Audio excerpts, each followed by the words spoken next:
Imashi enkulu yalomfela ndawonye wezinyunyana iKhosathu yenzeke ePitoli. Nakuba lelizwe lilawulwa ngaphansi kwemigomo ye-lockdown, okuqaphelekile ukuthi bekungekho ukuqaqana, kanti ke abanye bebengasifakile nezimfonyo. Izisebenzi zikhala ngodlame oluyamaniswa nobulili, inkohlakalo, ukwentuleka kwamathuba omsebenzi, kanti ke zithi uhulumeni uyehluleka ukufezekisa isithembiso asenza ngo-2018 sokukhuphula imiholo unyaka nonyaka. It is therefore important that today becomes the beginning of unity of abasebenzi eMzansi Afrika. Uhlu lwezikhalo lwemkelwe ungqongqoshe wezokuthutha ufikile Embalula kanye nongqongqoshe wezezisebenzi uThula Sinxisi. We have left a cabinet lekgotla to come and take this memorandum.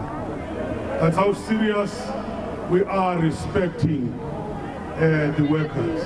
Egoli kube nokungaboni ngasolinye phakathi kwezinyunyana zezisebenzi iKhosathu, iSAFTU kanye neFEDUSA. iSAFTU yenqabile ukuzibandakanya nemashi yeKhosathu, yathi izokwenza owayo umbhikisho kweminye imizila. Kepha ke bonke bayise izikhalo zabo ehhovisi kaNdunankulu waseGauteng uDavid Makhura.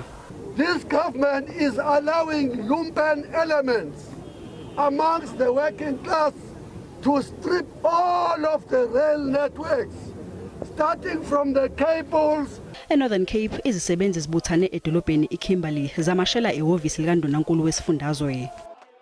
eCape Town izisebenzi zikhala ngokwentuleka kwamathuba omsebenzi, zisola uhulumeni ngokusebenzisa ukubheduka kweCovid-19 ukudiliza izisebenzi kanye nokugodla imiholo yazo. E-Eastern Cape ezinye izisebenzi ziushaye indiva umyalelo weKhosathu wongayi emsebenzini namhlanje. Ndiyaqala uyiva kwanamhlanje ngalonto le ngomnyutana bendiphangela la. So ngiqala uyiva namhlanje andiyazi.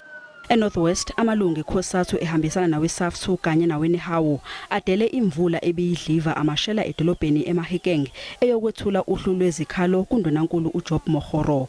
Kepha ke amthole engekho athi ubukela phansi izisebenzi.